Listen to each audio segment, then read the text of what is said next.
Hello, everybody. I'm Terry Owens, and this is Conversations with T.O. Have you ever had an idea and you failed to act on it? I certainly have. Let's see. I'll share just a couple with you. There was the television show. I was going to do a television show called Better Life. And we shot the podcast. It was going to focus on health and wealth and lifestyle issues. Never got it off the drawing board. And then I had another good one. I was going to do a chicken and waffles spot on Martha's Vineyard. Work 5 months out of the year, go up, do chicken and waffles. I thought it was a great idea. That one never materialized either. And I've still got one that's sort of, I'm hatching, a gumbo franchise at the local airport. I like that idea. And you notice a food theme here? Yeah. You know, oftentimes our ideas don't materialize because we don't have the support we need. We don't have the right encouragement. But I found a group of entrepreneurs and I shared with them this dream I had for a podcast. You know, I'd actually launched one a few years ago, got a couple of episodes in the can, and then let it fall to the wayside. But we were at a retreat, this group of entrepreneurs, and I stood up and I said, I want to do a podcast. And I even had a name for it. I said, I want to call it Conversations with T.O. Well, in this group, everybody celebrates ideas, and everybody in the room applauded me. And they didn't just applaud. Many of them got up, came over to me and said, you know, when you get your podcast up and going, I want to be a guest. And there was one guy in particular. He was pretty adamant about it. He said, I want a date. I want to put it on the calendar, the date that I'm going to be on your show. And when you've got that kind of encouragement, you tend to act. Well, he's a busy guy. Took a while to get on the schedule, but I'm excited that he's going to be our guest today. And I guess the point here is that, you know, to realize your dreams and anything in life you want to do, you've got to find your tribe. Find the people that are going to encourage you and help you across the finish line. My guest today is one of those people. He is an entrepreneur. He was a teacher. He is a real estate investor, world traveler, proud dad, and he is the founder and CEO of Wealthonomics. And I am delighted to welcome Gustavo Pineiro to Conversations with T.O. Hello, Gustavo. Thank you very much. Hi, how are you doing today? I am doing great. You know, where I want to start with you is, well, first, I want to thank you. I want to publicly thank you for the encouragement that you gave me around this podcast idea. You know, we're an amazing group and there are all kinds of ideas flying, but we all know that, you know, you can have a great idea, but if you don't do the work, nothing's ever going to happen. And you encouraged me down to the point where you said, let's put it on the calendar. And I said, okay, I've made a pledge to Gustavo. I got to get this thing done. But enough about me. Son of New York, now making your home in Florida. What was it like growing up in New York, Gustavo? What life lessons did you learn there? Oh, so let's rewind the clock for those, you know, and I'm going to show my age a little bit here, right? I grew up in the late 70s, early 80s in the South Bronx. And if you've ever seen pictures of this, it was like a war zone. I mean, we would play on the bricks and on the mattresses that were dumped out on the side, because it was actually safer to do that than to actually go to the park. Because in that era, there was so many gangs and drugs and violence that was the only place that we felt safe in the neighborhood to actually be able to just hang out. There wasn't any internet. There wasn't any video games. You know, if you wanted to get some actual play in, you actually had to go outside, right? So growing up during that time, we had to learn the importance of not only being able to survive, right? And gave me that, it actually gave me a key skill of that survivor mentality with like no matter what barrier that you have, you're able to overcome it, right? But also you had a greater sense of community. I think that some of the things that fail today is how we learn to lean on our community to make a difference in our lives and in their life as well. And so these are some of the big poignant points that actually transform my life, on the way to school, having to be able to be aware of my surroundings. Some kids had the luxury of being able to just go to school. They get on the bus, or they could just walk to school, and they could be in their zone of just being a child. For me, that wasn't the case. I had to be aware of everything, ducking gunshots, knowing how to duck and roll. And, I don't say this to have people feel sorry for me, but for people to understand that the background had helped me to learn how to survive and overcome obstacles, which is a key point that I even take in today. Okay. I was really interested in looking at your bio to learn that you were a school teacher. I never knew that. How did you find yourself on that track? So let me say this. I never studied to be a school teacher. My background is actually in science. So I'm more of a scientist versus a school teacher. But upon graduating, I moved from Florida back to New York, because I went to school at the University of Miami. And when I went back up to New York, my mom was a school teacher for 30 plus years. And she's like, listen, I've got you a job. So she got me a job right out of college. I didn't even interview with the principal. My mom had such rapport with the principal that I got slammed into that position. I was a science cluster teacher, which meant that I had every single student in school. And it was in the inner city. And so it's like in the South Bronx I was teaching. And the great part about it was a way for me to give back. I got out, I was able to study, I was able to kind of see the world a little bit. And it started changing my perspective. And so I was like, okay, I'm going to save all these kids. I'm going to give them the technology and everything. Now, this is before the internet boom. And I got so exhausted that within a few months, I was like, if I could just save one kid. First, it was the whole class. And within that, here's the crazy thing that happened was that within all that, not only was I just the science cluster teacher for the school, but for somehow or another, I got to be a representative at the board for the whole entire Bronx. And I was writing the curriculum, the science curriculum that not only the Bronx would be taking on, but the whole science curriculum for the whole 5 boroughs. How did I get in that position? I don't know. Well, Gustavo, anybody that knows you would not be surprised to hear that, because that's just who you are. That is your personality. You're very much a giving person. And so I'm not at all surprised to hear that. But your career would take a slightly different arc. You found your way at some point along the way to real estate investing. How did you get there? So it actually, if I'm being very truthful and I rewind the clock, it started right around 18. At 18, I worked at this job. I was on a night shift. And so I couldn't fall asleep at night. So I'd get off about midnight, 12:30. And so I started just flicking through the channels. And if anybody knows, that was the era when they had all the infomercials, right? Mm-hmm. And there was Carlton Sheets.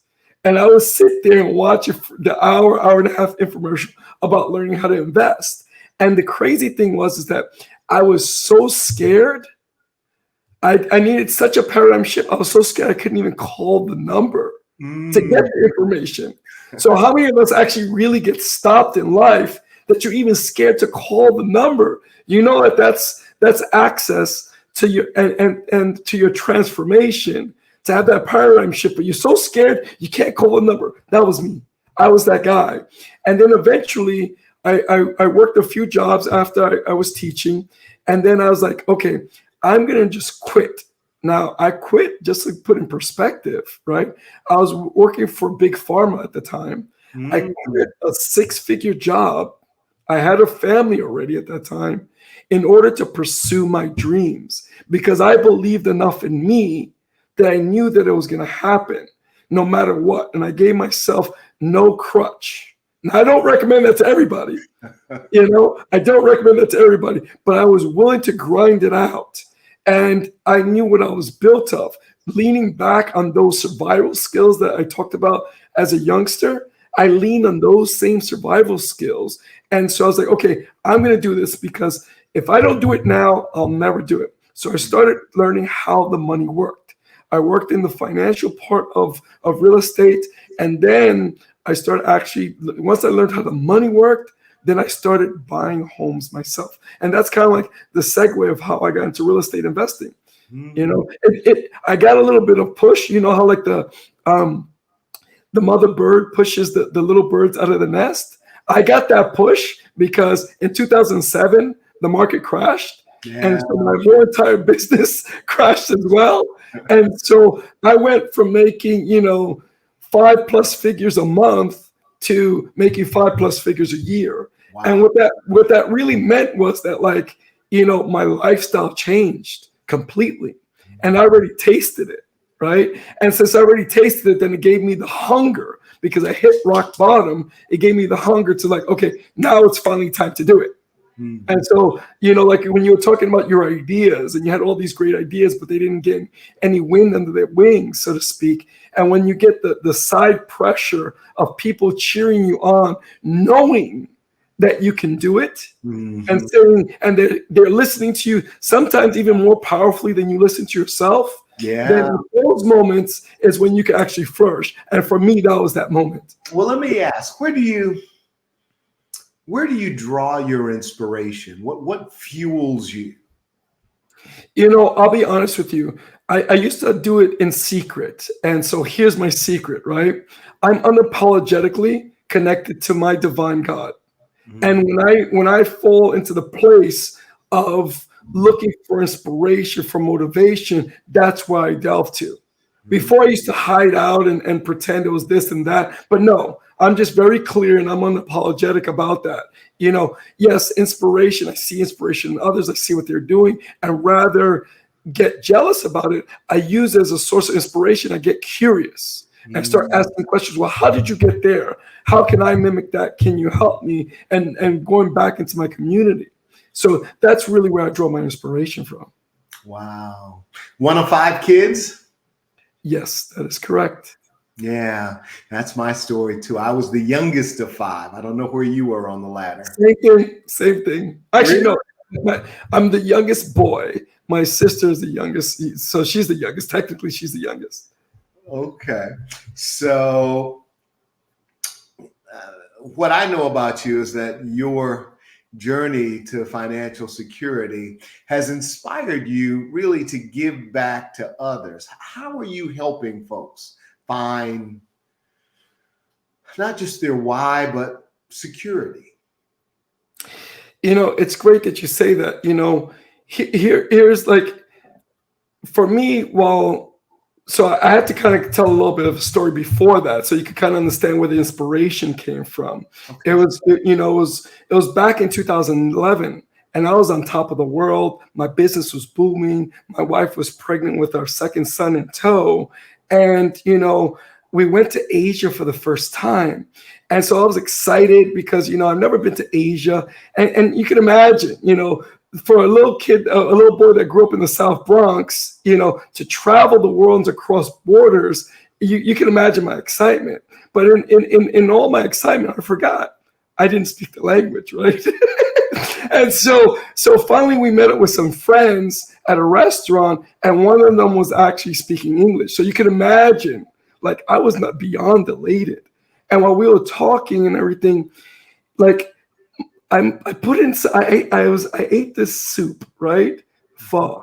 I don't know if you've ever had Vietnamese pho, but it was so delicious. Yes. And so, if you're like me, it's best spicy, right? So I was putting on the sriracha and a lot more sriracha. And once I do that, right, I start to go into a place of like eating and getting all involved in the conversation, right? And then all of a sudden, while we're having the conversation, the guy listens, puts his ear and says, "Speak up. I can't hear you. Speak up. I can't hear you." I didn't think anything of it. I thought I put too much sriracha, right? So then I go and I continue to eat. And now we're back in the United States, right? And when we get back to the United States, my voice was still a little raspy. And I was like, okay, let me just go into the Google machine, right? So, I became my own WebMD, right? And so when I go into the Google machine and I see, okay, if it says that you have this symptom, this symptom, this symptom, and by the way, anytime you do that, it seems like you always have all the symptoms, right? So I go to an ENT, an ear, nose, throat doctor. She goes and she scopes me. If you don't know what that is, it's the most disgusting but also uncomfortable thing. They put a thing up your nose with a hose and they check the back of your throat, right? And she goes, I need to do more tests. I'm not thinking everything, think it's basic protocol. So we go do more exams, and then I have to come back in. This time I bring my wife in tow. We're in the waiting room, right? And we're just kind of laughing, because she has a belly out to here, and we're trying to figure out names, and we're just like thinking, everything's just hunky-dory. Then they call me to the back. The doctor comes in, right? And she closes the door. And she turns around, and she looks like she saw a ghost. She sits down and puts her hand on my knee. And everything was kind of going in slow motion. And she goes, Mr. Pineiro, I'm sorry. You have cancer. Whoa. In that moment, the room just shrunk, right? And that walk from the examination room to the parking lot was the longest walk of my life. All I could just do was hug my wife and cry. And then I started getting flashes. I saw myself as a kid jumping over people passed out on the staircase, ducking those bullets, trying to get to school, whatever I did to survive. And then I tapped into something in that moment, right? I tapped into something that showed me that there's something in me that's greater than myself to be, right? And when I started to tap into that, I started gaining a new perspective about what life is about. It wasn't just about simply chasing money. What was true wealth, right? And so when I started delving into the inquiry of what true wealth was, I started to understand that there are many different aspects to wealth. There's wealth of relationships, right? Obviously, there's wealth of income. There's wealth of community. There's wealth of your health, which I was learning firsthand. There's wealth of education, because without the education, I would have made the right choices for my health. There was wealth of my spirit, which have been all but gone because I was sacrificing it to chase the money. And then there was wealth of time, right?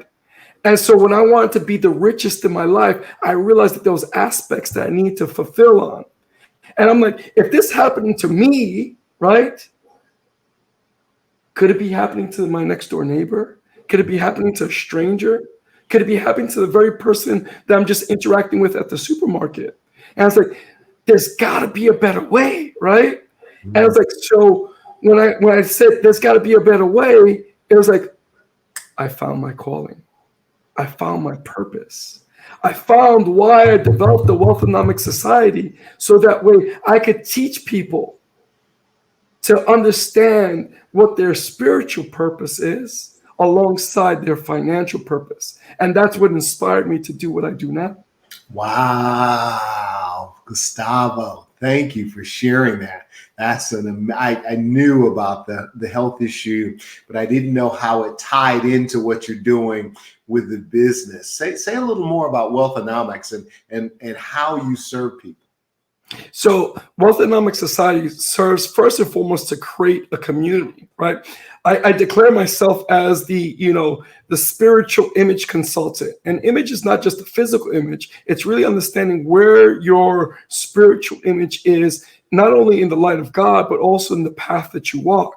And it's like understanding those other aspects of wealth and how you can first and foremost, you have to find out where there's a deficit is, right? Mm-hmm. So a lot of people, that's in their blind spot. So they don't know what they don't know, right? So the first point is to bring it to light, the blind spots of where they're not feeding those different aspects of wealth. That's the first aspect. Then it's like putting into place a protocol so that way they can start rationalizing, understanding all the while, because here's what's happened, because it's like the simple way, the superficial way that people look at is, oh, I just need to get organized and spend more time. Mm-hmm. But that's not what we do here. We're not scared to go deep, right? Say go deep, right? It's like we're not scared to go deep.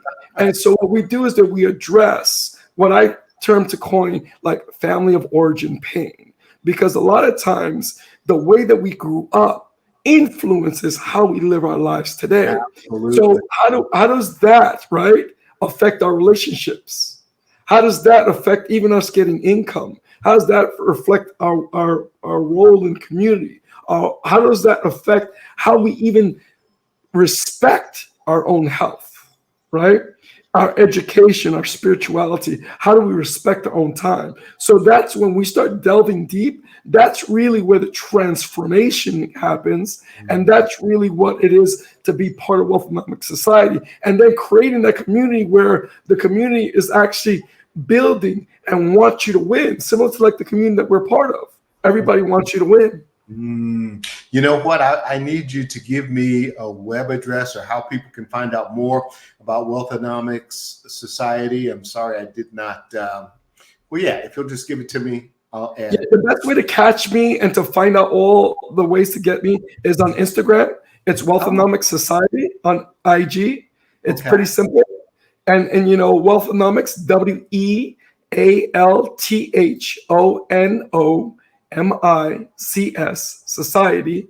And then that's my handle on Instagram. You could DM me directly. You'll also see that I have my URL where you can see all my other information, our courses that we have, and what we have to offer. Okay. Well, we're right up on time here, Gustavo. In fact, I've run a little over, but I could talk. I could listen to you all day. But yeah, I need a final thought though for somebody who's out there struggling with purpose, struggling to walk into all they could be. What advice would you give them? I say this: take the time out and just pause, because sometimes we have so many different things that are coming through from so many different angles that we're trying to juggle all the balls at the same time. Give yourself the space to pause and just be quiet and listen and listen. And that is the power, is listening to your own inner beat, right? And then connect with that own inner beat. And then you can start to unravel it. That's what happened with me. I would say that that's the great place to start. There is something about being still and listening for that quiet inner voice. I thank you for sharing that, Gustavo. That's going to resonate, I know, with many. And I really appreciate you making time, and thanks again for the encouragement. You really don't know what it meant to me. And I am going to honor the commitment I made to you all. So thank you. That's going to do it for this episode. I'm going to let Mr.